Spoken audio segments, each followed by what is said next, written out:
Last year, a guy on the Hull Truth Boating Forum posted photos of his brand new $65,000 center console. He had owned it for 4 months. The gel coat was already spider cracking across the bow. 2 cleats had pulled clean out of the deck because they were held in with self-tapping screws instead of through bolts. And when he opened the center console to check the wiring, he found green, corroded copper, not tinned marine wire, just regular automotive-grade junk you would put in a lawnmower. $65,000, 4 months, and the boat was already falling apart from the inside. I spent 3 weeks digging through Coast Guard recall databases, boating forums, industry trade publications, and marine surveyor reports. And what I found is not a few bad apples. It is a system. The modern budget boat industry, anything roughly under $80,000, is not building boats that last. They are building boats that last just long enough for the warranty to expire. Here is exactly how they do it, who is doing it, and how you avoid getting scammed. Walk into any dealership and every boat looks great. Shiny gel coat on the hull, clean stitching on the upholstery, a Yamaha or Mercury hanging off the back. The showroom floor is designed to sell you on what you can see, but what you cannot see is the skeleton underneath, and that is where every shortcut lives. I personally think this is the most important thing I have ever covered on this channel, because the difference between a boat that serves you for 25 years and a boat that rots out in 7 comes down to about 5 specific construction decisions, and every single one of them is invisible on delivery day. The first and biggest one is the stringer system. Stringers are the spine of your boat, the structural beams that run the length of the hull, support the deck, and mount your engine to the transom. Premium builders like Regulator Marine in Edenton, North Carolina, use solid fiberglass composite stringers with 0 wood anywhere in the boat. Their hull number 1, built in 1990, is reportedly still fishing in the Bahamas. That is 35 years on the same stringers. But composite stringers cost 2 to 4 times more than plywood. So budget builders use wood. And here is what kills me. There are no ABYC standards and no Coast Guard regulations that say you cannot use wood. It is completely legal. Some manufacturers claim they encapsulate the plywood in fiberglass, but marine surveyors have found that many just tack fiberglass tape on the edges and brush resin on the rest. The first time moisture finds a crack, a bolt hole, or a transducer mount, it starts swelling and rotting that plywood from the inside. And worst case, the transom fails and your outboard engine detaches from the boat while you are running offshore. That is not hypothetical. That happens. But the stringers are only the beginning. The wiring inside a budget boat might be the most insulting shortcut of all because of how little money it actually saves. Tinned marine-grade wire coats every individual copper strand in tin, protecting it from saltwater corrosion. Non-tinned automotive wire skips that step. The cost difference on an entire boat is maybe $150 to $300. On a $50,000 boat, that is less than 1% of the price. But budget builders use it anyway. Marine electricians have pulled wire that wicked moisture from a single cut end and turned green with corrosion in under 2 seasons. And here is what should make your blood boil. The ABYC standards book does not require tinned wire. The Coast Guard never has either, so this is perfectly legal too. Now let us talk about the actual fiberglass, because this is where I went down a rabbit hole that genuinely changed how I look at boats. There are 2 main ways to lay up a fiberglass hull.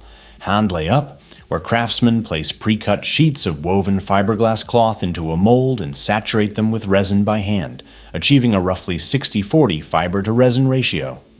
And then there is the chopper gun, which sprays 1.5-inch chop strands mixed with catalyzed resin into the mold like a fire hose. Fast, cheap, and wildly inconsistent.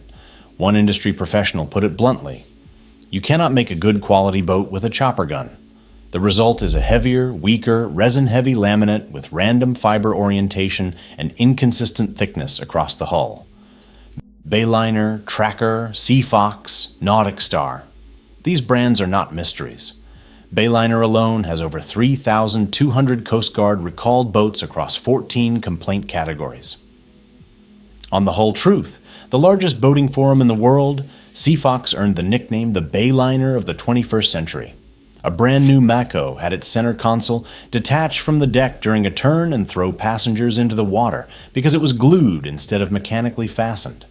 A NauticStar with under 80 hours on it had a stringer debonding from the hull.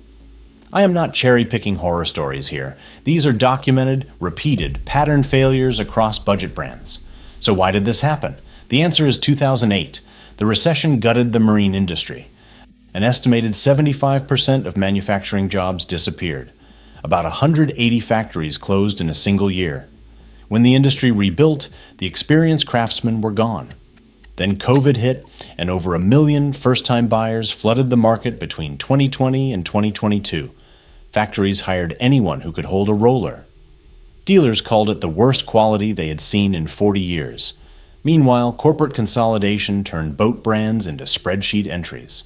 Brunswick Corporation now owns over 60 brands, including Mercury Marine, Boston Whaler, Bayliner, and Sea Ray. When a conglomerate buys a boat brand, the first question is never how do we build a better hull? It is where can we cut material costs by 12%. But here's why I actually feel optimistic, and I think this is the most underrated part of this whole story. A handful of builders prove every single day that quality construction at production scale is entirely achievable.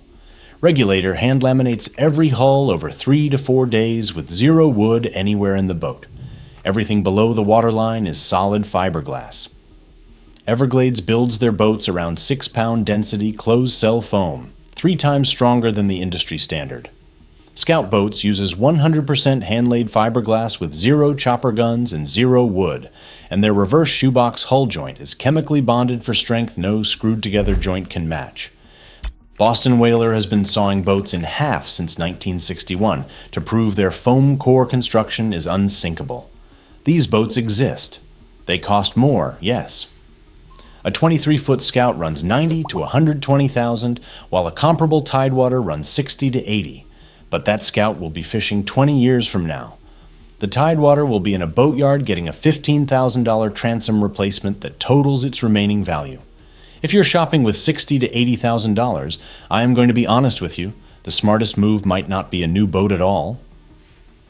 A 5 to 10-year-old Grady White, Scout, or Boston Whaler will outlast a brand new budget build by a decade or more, and it will hold its resale value while the new boat drops 15 to 20% the day you leave the dealership. Before you buy anything, open every hatch. Look for raw, unfinished fiberglass underneath. Press the deck and see if it flexes. Ask the dealer point blank whether the stringers are wood or composite. Check the wiring for tinned strands. And if the dealer cannot answer those questions or does not want to, that tells you everything you need to know. If you found this useful, hit subscribe. I cover what is physically inside boats and engines every week. No brand deals, no dealer partnerships, just what I find when I tear things apart.